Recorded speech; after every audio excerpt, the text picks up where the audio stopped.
días. Buenos días. Parece que tenemos problemas con él.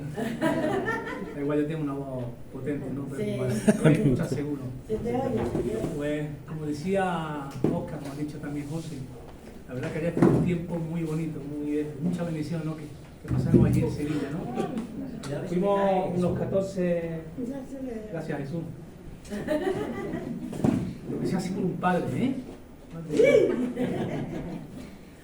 Fuimos, no sé si fueron 14 o 15 personas allí a este evento sobre la célula, y la verdad que fue un tiempo, como decía José, donde pudimos sentir que estaba el Señor entre nosotros, el Espíritu Santo, ¿no? Cómo se movió allí, cuando estuvimos orando, cuando estuvimos compartiendo acerca de lo que el Señor está haciendo, porque había gente de Córdoba, de Sevilla, de Granada, incluso de Huelva, también de Madrid, de Badajoz, ¿verdad? Y realmente Dios no está con los brazos cruzados. Dios cada día trabaja por medio de nosotros, ¿verdad? Y bueno, aprendimos muchas cosas, pero como decía José también, ese momento donde salieron los pastores y todos fuimos a abrazarlos, yo creo que fue uno de los momentos más bonitos, de más emoción, porque yo miré la cara de Cícero y estaba emocionado, ¿verdad? Porque ellos son humanos también como nosotros, y también necesitan que de vez en cuando pues los animemos, ¿verdad? Y bueno, fue un tiempo muy bueno, de verdad que sí. Bien, pues hoy, como no está él, que está en Puente Genil, como decía Oscar, pues vamos a hacer un paréntesis en las parábolas que está haciendo la serie de parábolas, y me pidió a mí que yo compartiera algo, y voy a compartir pues con vosotros pues lo que tengo aquí delante, ¿no? Que Dios me ha puesto en el corazón, ¿no? Voy a empezar con una pregunta a modo de introducción. No quiero hacerla también muy al pecho, pero forma parte de la introducción. Si supieras el día que vas a dejar este mundo, ¿cuáles serían tus últimas palabras? O mejor dicho, ¿a quiénes estarían dirigidas esas palabras? Se dice de una mujer creyente, una mujer cristiana, que antes de morir de cáncer, porque estaba en la fase terminal, le dio a su marido una lista de deseos que ella quería que él cumpliera, porque estas era su última voluntad, estas eran sus últimas palabras, ¿no? En primer lugar le dijo: siempre que vuelvas a casa, no te olvides de darle 2 besos a nuestros hijos. En segundo lugar le dijo: trata de estar con ellos en todas sus actividades. También le dijo: sigue orando y leyendo la Biblia con ellos todos los días, como hemos hecho hasta el día de hoy. Procura que cumplan todo lo que prometan y que intenten decir siempre la verdad. Cuando me echéis de menos, no dejéis de pasear por mi playa favorita. Y al final le dijo: yo confío en ti, y por eso sé que cumplirás con esta, que es mi última voluntad, con estas, que son mis últimas palabras. No podemos tener ninguna duda de que esta mujer creyente, antes de terminar esa prueba en la que se encontraba, su última prueba, antes de estar en la presencia del Señor, estaba más preocupada por lo que dejaba atrás, por su hijo, por su marido, mucho más que por ella misma, porque ella sabía que iba a la presencia del Señor. Amén.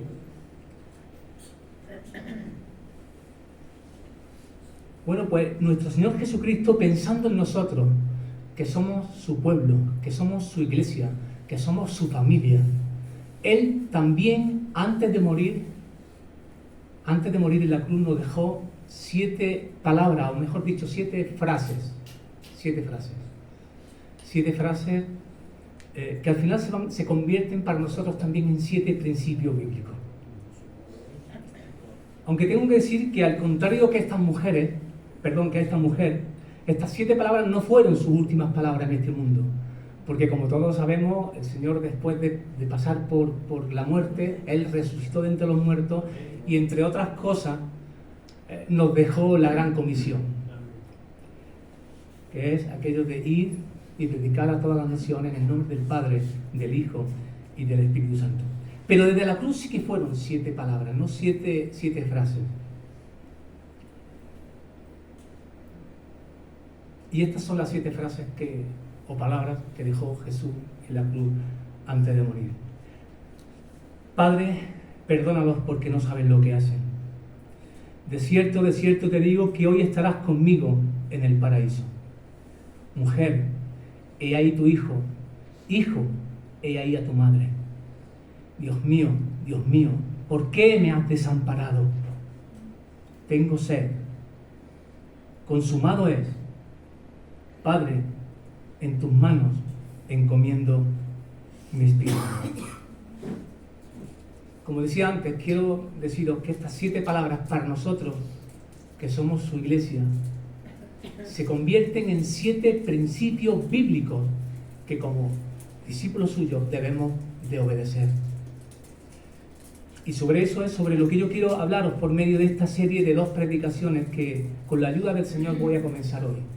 Porque hay mucho contenido y en una sola predicación no he intentado, pero no puedo hacerlo. Por tanto, lo voy a hacer en 2 predicaciones. Y hoy veremos los 3 primeros principios bíblicos. Y la próxima vez veremos los 4 que restan. El primero es que tenemos que aprender a perdonar a nuestro prójimo. Lucas 23, 34. Padre, perdónalos porque no saben lo que hacen. El segundo es que tenemos que alcanzar a otras personas por medio del Evangelio. Tenemos que alcanzar a nuestro prójimo por medio del Evangelio. De cierto te digo, le dijo el Señor al malhechor que tenía a su lado, que hoy estarás conmigo en el paraíso. Y en tercer lugar, el tercer principio es que tenemos que atender las necesidades de nuestro prójimo. Y especialmente las necesidades de nuestros hermanos en la fe. Estos son los 3 de los 7 principios bíblicos que el Señor nos enseña desde el púlpito de la cruz y que como discípulos suyos que somos, repito, tenemos que obedecer. Porque si hay algo que un discípulo debe de hacer siempre es ¿el qué? Imitar a su maestro. Tenemos que seguir sus pisadas. Y precisamente el apóstol Pedro en su primera carta, eso es lo que le dijo a sus oyentes. Le dijo, pues para esto fuisteis llamados, porque también Cristo padeció por nosotros, dejándonos ¿qué? Dejándonos ejemplo. ¿Para qué? Pues para que sigáis, para que sigamos sus pisadas. Entonces, el primer principio que el Señor nos enseña desde el púlpito de la cruz es a perdonar a nuestro prójimo. Entonces, este es el primer mensaje que nos deja Jesús y que yo creo que es bastante claro. Querido hermano y querida hermana, no te vayas de este mundo sin haber perdonado a todas aquellas personas que en algún momento de sus vidas te hicieron daño. No nos vayamos de este mundo sin haber perdonado a esas personas que en algún momento de nuestras vidas nos hicieron daño. Porque un discípulo de Cristo tiene que aprender a perdonar así como Cristo nos perdonó a nosotros. El Señor, después de haber sido toda su vida perseguido y maltratado por sus propias criaturas, Él supo perdonar a todos aquellos que habían pecado contra Él. Y esto lo primero que nos demuestra es el corazón tan compasivo que tenía Jesucristo. Porque habiendo sido Él quien creó al mundo y todo lo que en Él hay, incluyéndonos a nosotros, ¿cómo lo recibimos cuando vino? Lo desechamos. Isaías 53 dice que como ovejas que no abrió su boca, lo llevamos al matadero. Este mundo estaba tan cegado por el pecado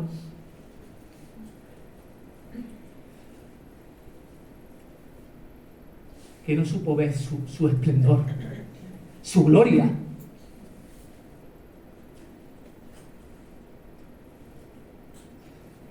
Fue algo parecido a lo que le pasó a estos 2 discípulos que venían desde Jerusalén a Emaús. en ese camino. Ellos iban por el camino de Jerusalén a Emaús, iban defraudados, se sentían defraudados con el Señor, porque habían estado durante 3 años viendo cómo hacía milagros, escuchando sus enseñanzas, y ellos pensaban que había terminado todo allí en el Gólgota.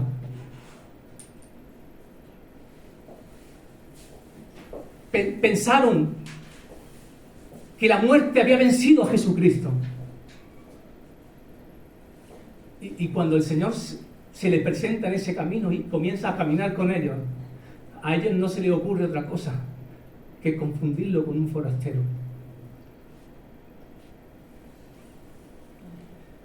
Durante los 33 años que estuvo el Señor entre nosotros, nadie supo ver su belleza, su esplendor, su gloria.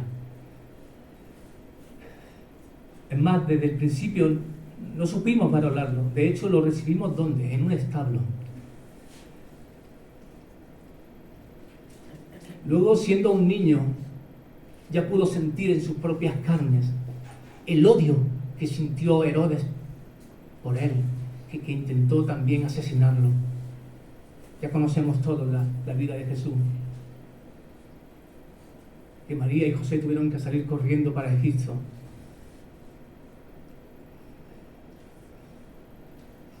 Los fariseos, los escribas, los soldados romanos, todos estos lo odiaban. Y al final fue incluso traicionado por uno de nosotros.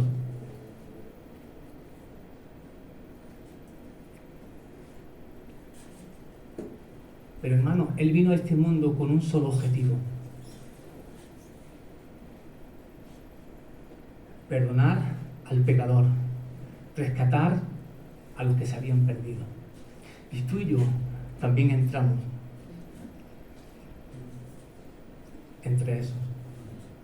entre esos que estábamos perdidos.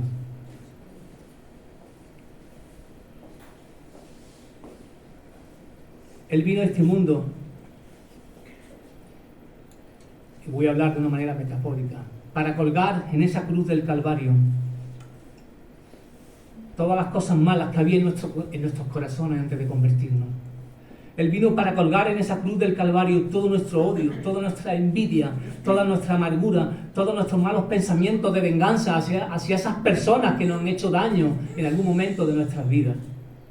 El Señor vino a este mundo para colgar en esa cruz toda nuestra maldad y toda la falta de amor hacia el prójimo que muchas veces tenemos, porque eso también es pecado.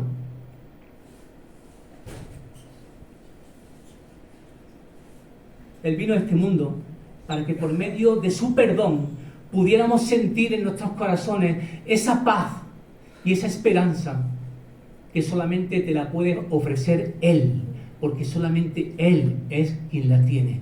Amén.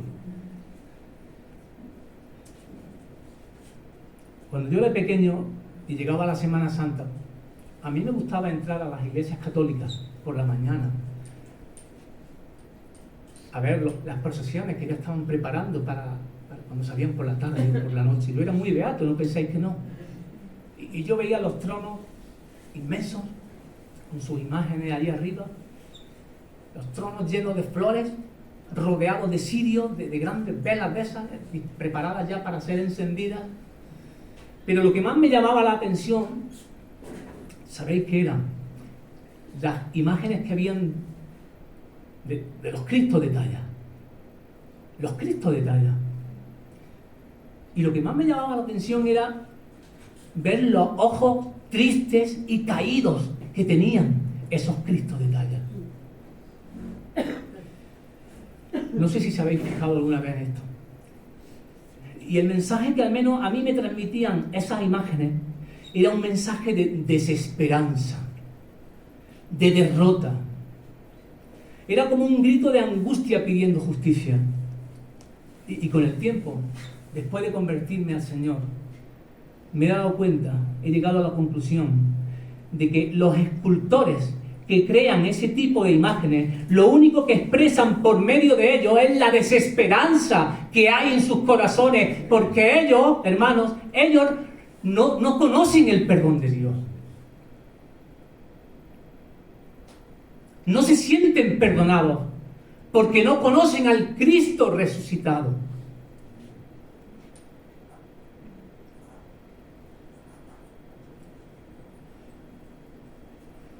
En sus corazones solamente hay tinieblas y oscuridad. No hay esperanza. Y no hay esperanza en la vida eterna porque no hay perdón. No conocen el perdón de Cristo. Y evidentemente sin perdón, pues no hay esperanza, ¿no? El perdón es, y esto quiero que os quede muy claro, es la necesidad más grande que tiene el ser humano. Mira si tenemos necesidades en la vida. Mira si pasamos fatiguitas durante la vida. Pero el perdón es la necesidad más grande que tiene el ser humano. Porque es lo único que puede traer paz y descanso a nuestras almas. Muchas personas se mueren con una agonía angustiosa precisamente por eso, porque fueron malos en la vida y nunca se sintieron perdonados por esas personas.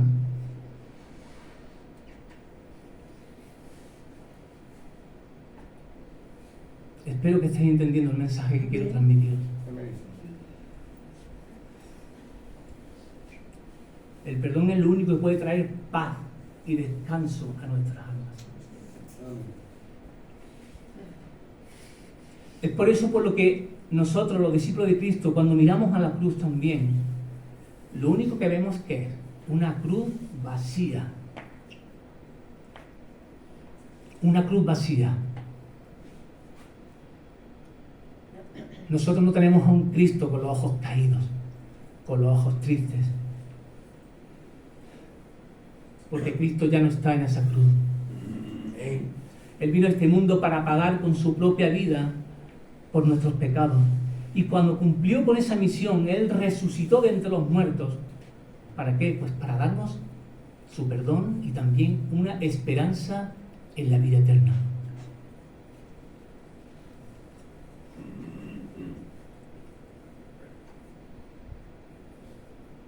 Nuestro Señor es un Dios compasivo. Por eso nosotros, los que hemos experimentado el perdón de Dios, también tenemos que ser compasivos con las demás personas.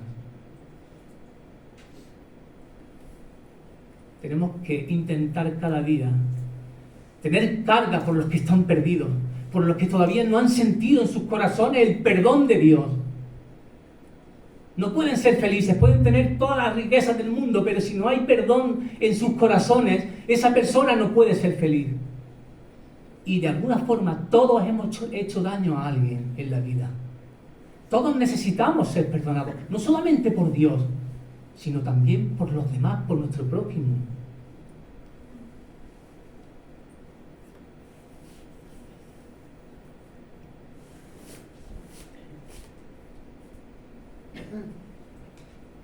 Jesús desde la cruz supo ver nuestra miseria y la ceguera que había en nuestros corazones por culpa del pecado.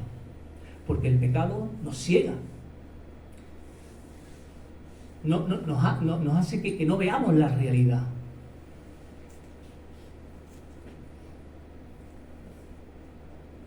Y también nos perdonó, porque el Señor sabe que eso es, que si no te sientes perdonado es como un muro que te vas a encontrar cuando mueras. Un muro que te va a separar del Dios Santo. Porque el perdón de Dios no solamente nos da la salvación, sino que además también nos aleja del infierno.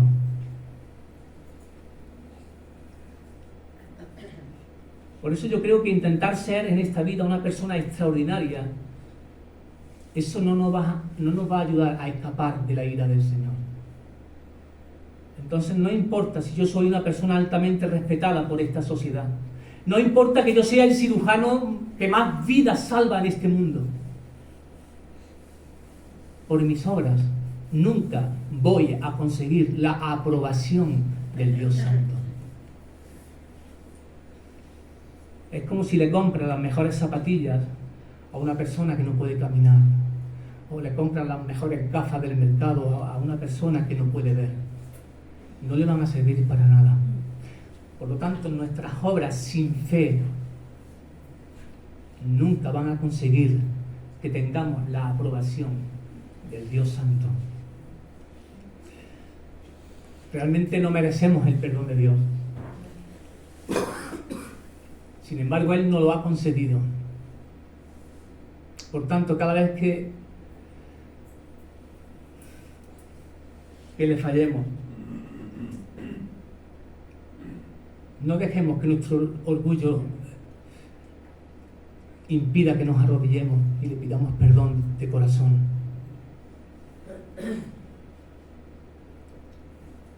Hace poco Israel San, en una de sus predicaciones, decía que no se nos ha salvado porque somos buenos, sino que cada día intentamos ser buenos porque se nos ha salvado. El perdón es la necesidad más grande que tiene el ser humano. Yo no sé cómo está tu corazón en esta mañana. No sé si todavía tienes o sientes rencor hacia alguien, dolor por lo que te han hecho en la vida. Pero aunque no sea fácil perdonar, al final esto es una actitud, es una decisión que tenemos que tomar. No debemos de esperar si nos han hecho daño a que venga la persona y decirle te perdono. Toma la decisión en tu corazón ahora mismo. Amén. Y perdónala si realmente quieres tener descanso en tu alma. Amén. Y sobre todo reflexiona y piensa que cuando Cristo dijo Padre, perdónalos porque no saben lo que hacen, como hemos visto que es el primer principio, Él también estaba pensando en ti y en mí. Sabemos que a Jesús no lo crucificaron los romanos, y los fariseos, y los sacerdotes y todos los que estaban allí en ese momento. De alguna forma, nuestro pecado también nos representaba a nosotros en ese momento. De alguna forma, tú y yo también crucificamos a Jesucristo.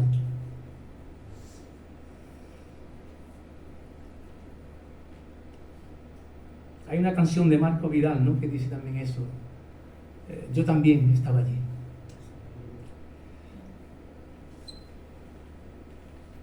El segundo principio que el Señor nos enseña desde el púlpito de la cruz es a alcanzar a otros, a alcanzar a nuestro prójimo.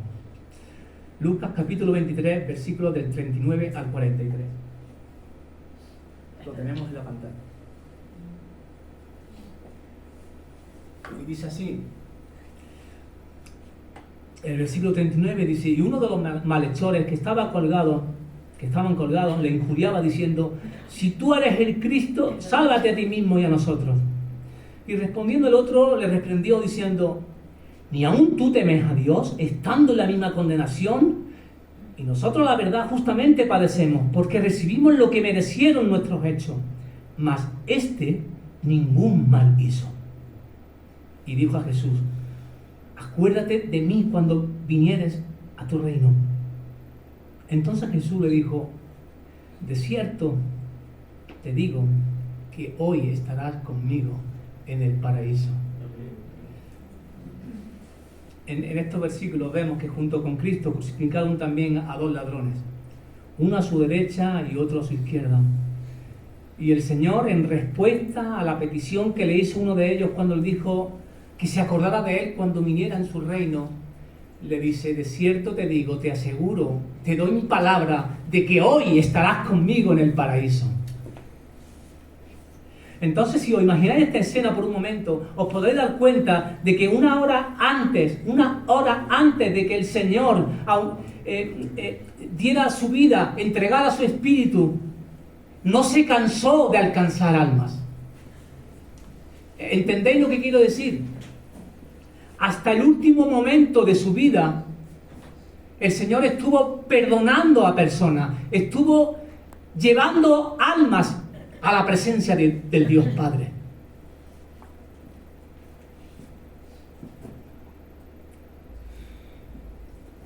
Y francamente quiero deciros que al menos a mí me cuesta mucho entender cómo él, aun estando ahí colgado en esa cruz, y después de haber sido apaleado como si fuera un perro, porque no tuvieron ningún tipo de compasión con el Señor. Esta es la realidad. No tuvieron ningún tipo de compasión.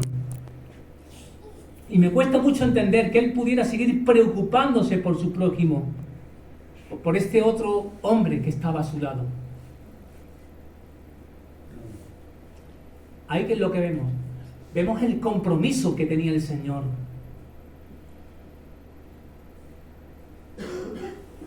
De seguir alcanzando almas. Ahora bien, todo esto hace que al menos yo me replantee la siguiente pregunta. Si este hombre le dice al Señor, acuérdate de mí cuando vengas en tu reino, es porque él estaba totalmente convencido de que Jesús era rey, de que Jesús tenía un reino no terrenal, no físico, sino espiritual. Todos sabemos que hablamos del reino de los cielos. Porque otra cosa no, pero este hombre sabía que aquel que tenía crucificado a su lado era el Hijo de Dios. Y esto evidentemente era algo que los soldados romanos o los fariseos no creyeron. Si no, no lo crucifican, ¿verdad? Entonces la pregunta es, ¿cómo este hombre podía estar tan convencido de que Jesucristo era el Hijo de Dios, si en esos momentos los dos estaban colgados en una cruz? Es decir, Jesús en esos momentos no estaba sentado a la derecha del Padre, como sí ocurrió después de que resucitara. Recordad cuando muere Esteban, cuando lo muere apedreado. ¿Qué le concede Dios? Le concede que se le abran los cielos y vea a Cristo sentado a la derecha del Padre. Pero este ladrón estaba al lado de Jesús crucificado. Jesús en ese momento estaba muriendo como si hubiera sido un revolucionario, un asesino, un ladrón.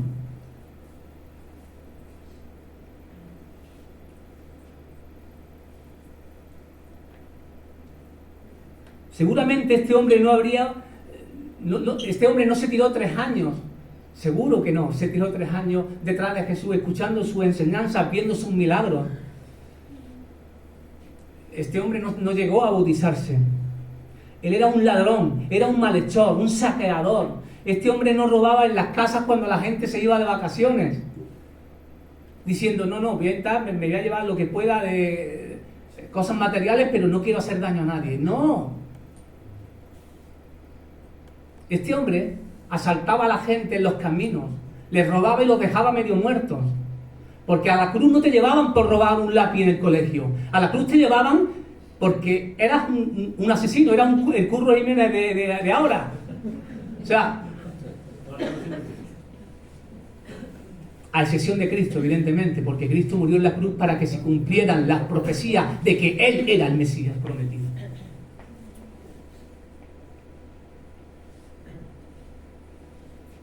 Entonces, ¿cómo fue posible de que este hombre supiera la verdadera identidad de Cristo? ¿Cómo pudo haber ese cambio tan grande en su corazón? Porque si volvemos de nuevo al versículo 39, vemos que el otro malhechor injuriaba al Señor diciendo, si tú eres el Cristo, sálvate a ti mismo y no a nosotros. Sin embargo, el otro dijo, ¿ni aún temes a Dios estando en la misma condenación? Nosotros, a la verdad, justamente padecemos, porque recibimos lo que merecieron nuestros hechos. Pero este que tenemos aquí al lado, ningún mal quiso.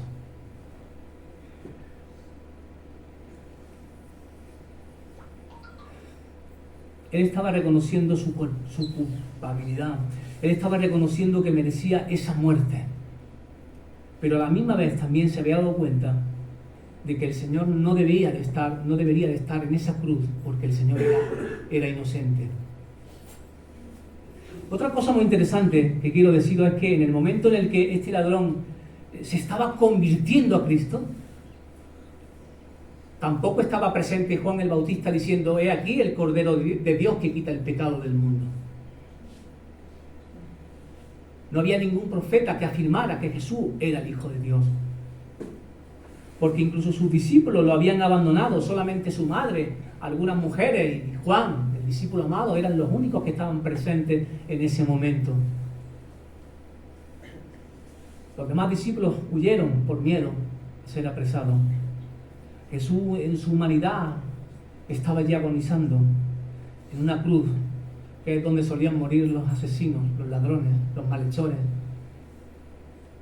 ¿Quién podía decir que este hombre que estaba colgado en medio de esos dos ladrones era el Mesías que todos esperaban?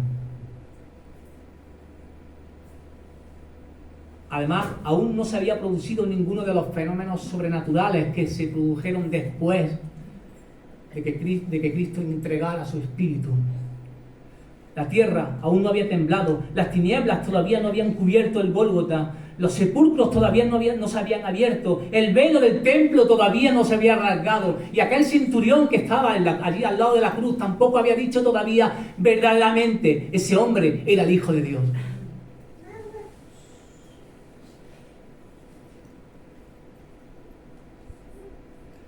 Si hubo una transformación en el corazón de este hombre al final de su vida, solamente fue por la gracia de Dios. No hay más explicaciones. No hay más explicaciones. La salvación no es una obra humana. La salvación es una intervención divina. Y en toda la Biblia no hay una ilustración más clara de que la salvación es por gracia y no por obras, que esta ilustración que estamos viendo en estos momentos de este malhechor que fue salvado en el último momento de su vida.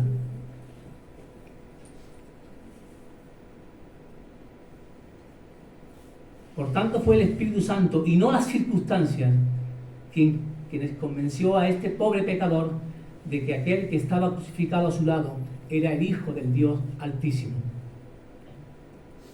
Porque si no creyeron a Jesús, ni aun cuando resucitaba a los muertos, ¿cómo iban a creer en Él viéndolo colgado en un madero? Sin embargo, cuando Jesucristo destrozó las tinieblas que había en el corazón de este hombre creyó. Y esto lo único que nos demuestra es que la conversión de una persona no es mérito nuestro. Es pura gracia. Si vosotros estáis aquí, si yo estoy aquí, no es porque nosotros hemos estado toda la vida buscando al Señor porque somos muy buenos. Es pura gracia.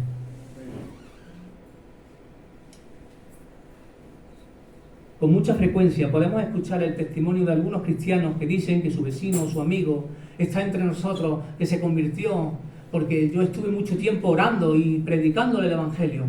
Otros también dicen que yo invité a mi amigo a una predicación y que Dios tocó su corazón. Yo no digo que esto sea mentira, cuidado, no malinterpretar mis palabras. Tenemos que seguir predicando, tenemos que seguir invitando a las personas. Todo esto puede influenciar en la conversión de una persona.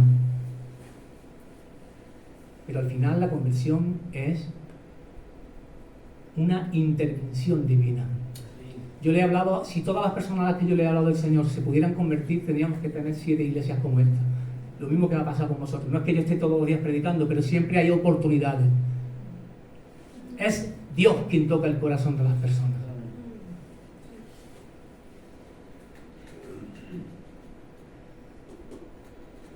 Es Cristo, por medio de la gracia, quien dio el primer paso. Es Cristo quien vino a buscar y a salvar lo que se había perdido.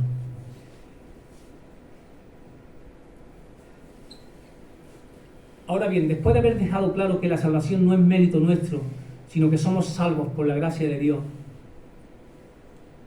¿podemos pensar que el Señor vino a este mundo para salvar al pecador de manera incondicional? Es decir, ¿el Señor nos ha salvado a nosotros de manera incondicional?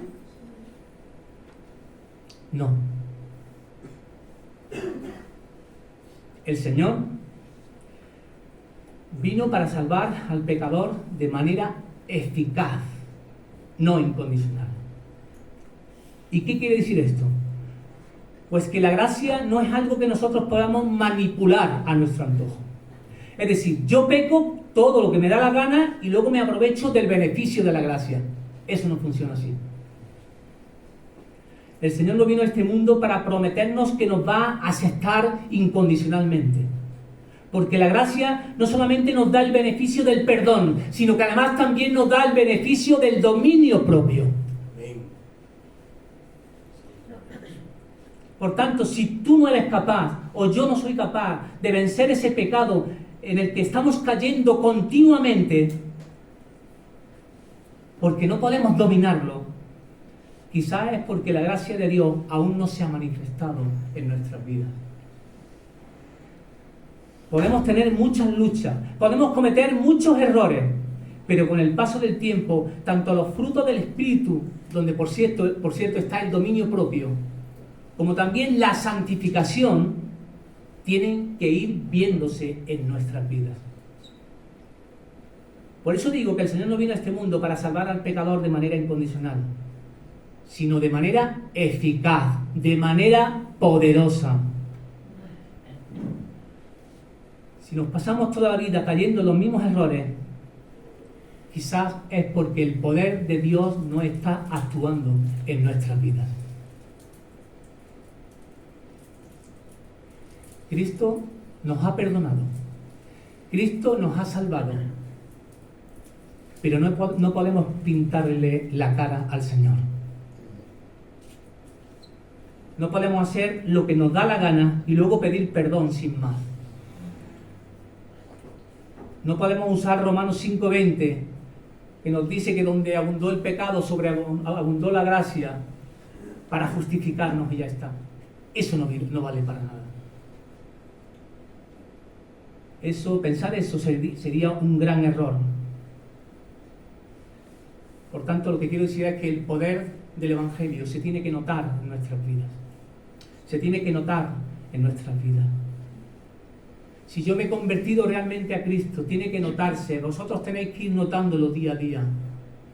En mí tiene que haber un cambio de actitudes, porque esa es la santificación. Conozco el caso donde hubo un pequeño conflicto entre dos hermanas de una congregación. No fue para tanto, pero hubo un conflicto. Y resulta de que con el tiempo una de las dos dio el paso de pedir perdón. No tenía toda la culpa, pero sí tuvo la culpa, o algo de culpa. ¿Por qué? Porque no se dice que dos no se enfadan si uno no quiere. Eso fue lo que pasó ahí. Después de 5 años, intentándolo una y otra vez, la hermana que pidió perdón no solamente no ha recibido el perdón, sino que además lo único que sigue recibiendo es rechazo y rechazo. Después de 5 años, el rencor de esa persona todavía no ha desaparecido de su corazón. Y eso a mí me hace pensar que en el corazón de esa persona no ha podido actuar el poder de Dios. No ha podido actuar el poder del Evangelio. Porque el poder del Evangelio es eficacia.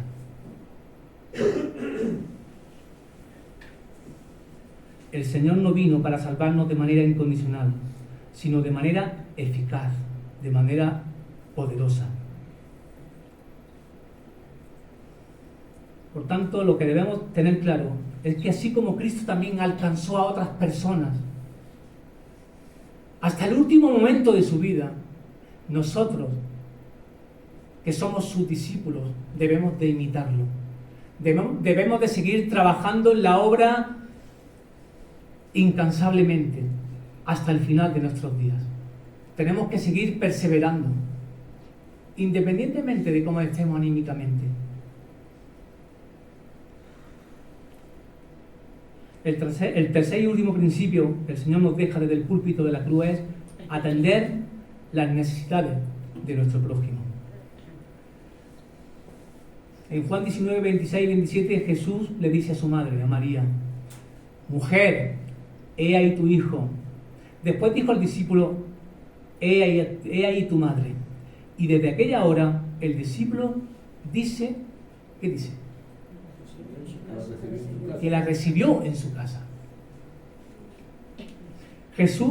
Juan se llevó a María a su casa para cuidarla y protegerla porque su maestro se lo había pedido.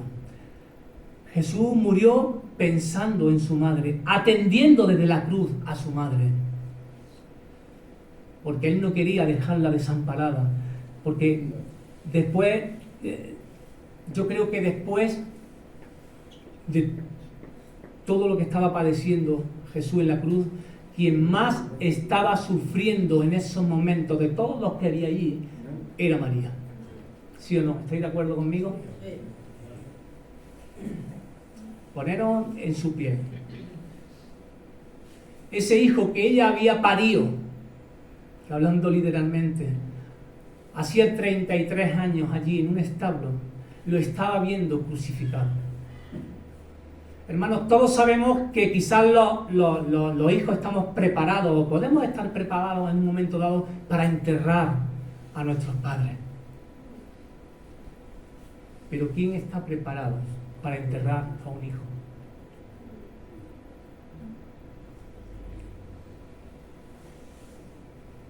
José no estaba presente. Sabemos que en la Biblia, a partir de que Jesús cumple los 12 años, allí cuando va al templo y se pierde durante esos días que estuvo, la Biblia no dice nada más acerca de José. Por tanto, podemos decir que quizá ella era viuda. Los hermanos de Jesús todavía no se habían convertido al Evangelio.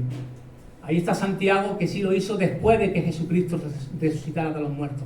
Por tanto, ¿a quién le confía Jesús a María, su madre? Se la confía a Juan, porque era uno de sus discípulos, el único fiel que se quedó allí.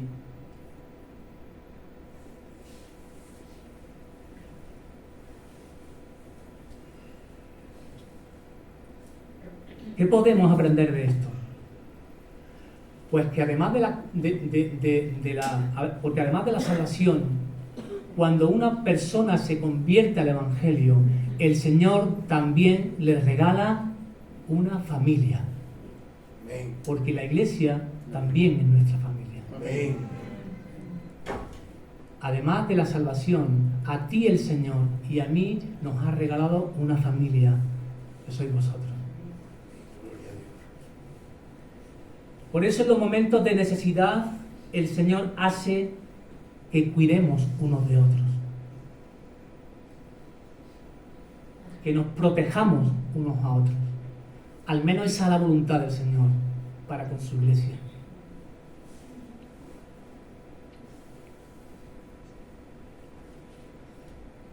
Tenemos que atender las necesidades de los demás, pero sobre todo las necesidades de los hermanos y hermanas de la iglesia.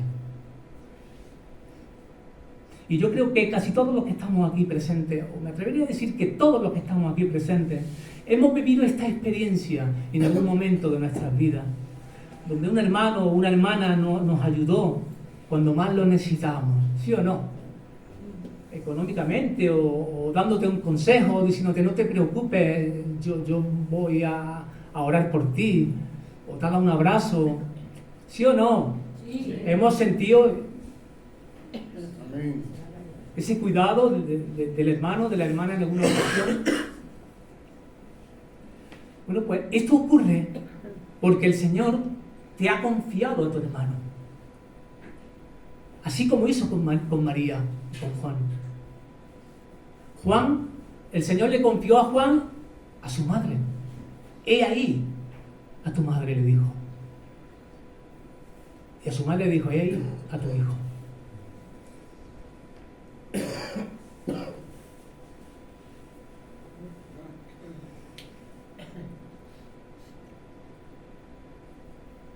Ahora bien, fijaos que el Señor le dice a María, mujer, he ahí tu hijo. Ya no la llama madre. Ya no la llama madre. ¿Por qué? Pues porque el papel de madre en ese momento para Jesús ya había terminado. A partir de ese momento, María se convertía en una discípula más de Jesucristo. Y aceptar ese papel, queridos hermanos y hermanas, honra a María.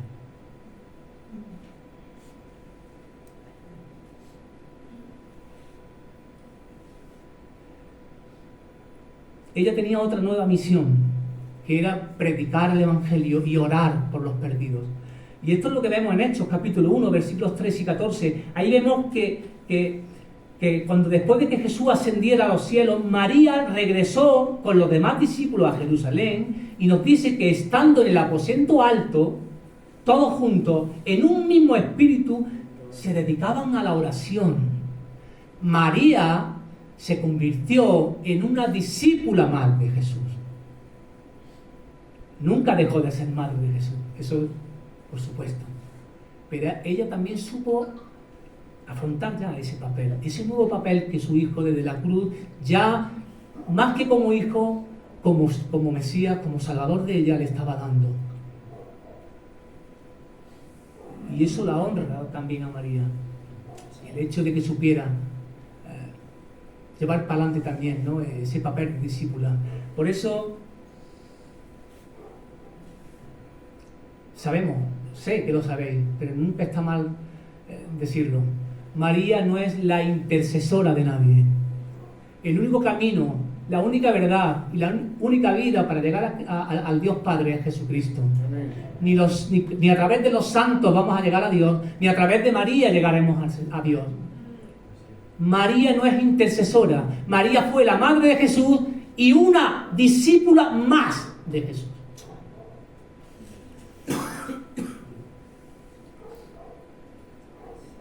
Y concluyendo, solamente eso, recordaros que hemos visto esta mañana 3 de los 7 principios que Jesús nos enseña desde el púlpito de la cruz.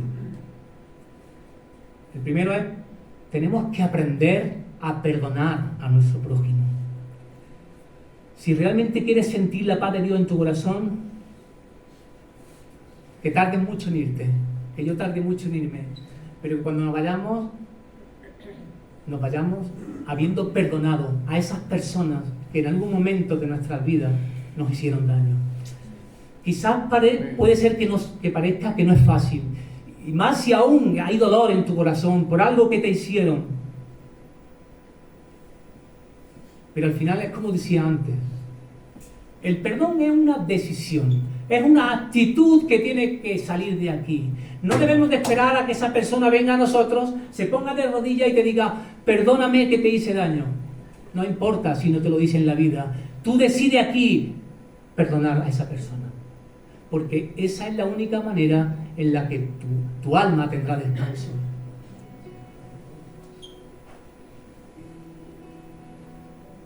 El segundo principio bíblico que hemos visto y que el Señor nos enseña desde el púlpito de la cruz es que tenemos que alcanzar, tenemos que seguir alcanzando a más personas por medio del Evangelio. Jesucristo lo hizo hasta el final. Fijaos en las circunstancias que el Señor estaba crucificado, sufriendo, después de haber sido humillado y maltratado, pero siguió teniendo compasión, al menos por aquel que creyó en él, uno de los ladrones que estaba a su lado. Es decir, lo que quiero que entendáis es que no se fijó en sí mismo. No dijo, ay, que estoy aquí clavado, nadie tiene piedad de mí. No pensó en él, pensó en el prójimo. Quizás nosotros somos muy buenos evangelistas, pero cuando nos pasa cualquier cosa, es que yo no tengo ganas de predicar. Si yo estoy para que me cuiden a mí, si yo estoy... Tenemos que alcanzar personas para Cristo. Amén. Tenemos que tener el mismo corazón compasivo que tiene el Señor. Amén. Y no digo que tenía, porque Él sigue viviendo, porque Cristo se levantó de entre los muertos, por eso la cruz está vacía. Queridos hermanos y hermanas, no os canséis de predicar el Evangelio. Seguir teniendo carga por los perdidos. No conformaros con decir yo ya soy salvo, mi familia es salva. Como decía ayer también uno de los pastores que estuvo en el evento de las células, tenemos que buscar una oportunidad.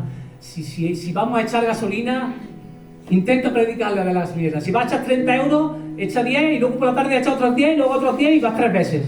Y predícale 3 veces. Busca la ocasión. Yo sé de uno que hacer. No pequemos de egoístas. Busquemos oportunidades. El Señor hasta el último momento de su vida estuvo alcanzando almas. Y no se miró a sí mismo. Miró a los que tenían al lado y vio que uno de ellos merecía la pena sacarlo porque reconoció que era el Hijo de Dios.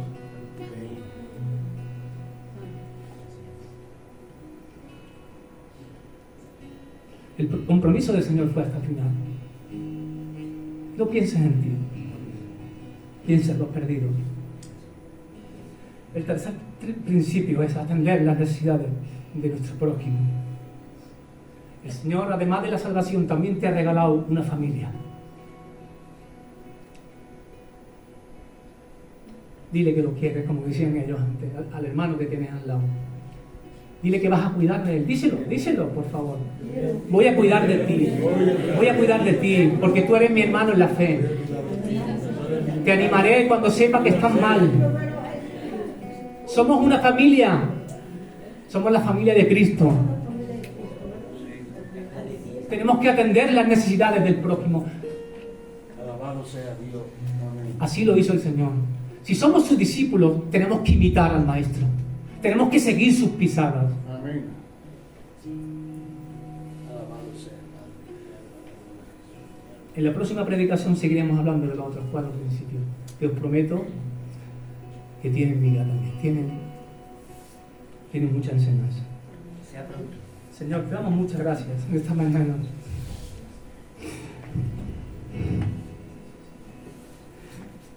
Por tu ejemplo, allí en la cruz del Calvario, Señor.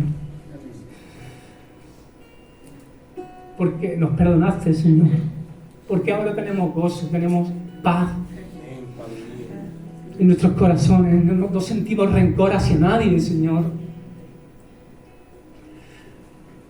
Gracias, Señor, por tu perdón, por tu amor y misericordia. Gracias porque en aquella cruz seguiste teniendo compasión de los perdidos, Señor, de ese malhechor que no merecía ni mucho menos la salvación, así como tampoco nosotros la merecemos, Señor. Pero tú lo miraste y le dijiste: de cierto te digo que hoy estarás conmigo en el paraíso. Señor, queremos tener también esa compasión por los perdidos que tú tuviste. Señor, que no pensemos en nosotros solos, Señor, que pensemos en los demás, Señor, que esta vida es muy corta, Señor. Hay muchas personas que cada día se están perdiendo. Señor, ayúdanos también a cuidarnos unos a otros. Que seamos de verdad una iglesia, Señor, que seamos de verdad hermanos, familia, que tengamos carga por los demás, que nos duela, Señor, cuando los demás lo están pasando mal, Señor. Que entendamos que nuestras vidas te pertenecen a ti. Que ese amor que tú has puesto en nosotros sepamos también darlo a los demás. Señor Jesús, gracias, Señor, porque tú eres nuestro mejor ejemplo a seguir. Gracias por permitir que cada día podamos crecer en ti. En el nombre de Jesús, te damos las gracias, Padre. Amén. Amén.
Ahora que para no hacer hermano poquito. No estaría bien aquí Qué bonito. Me parece como es una grabación de por cuidado con la huella.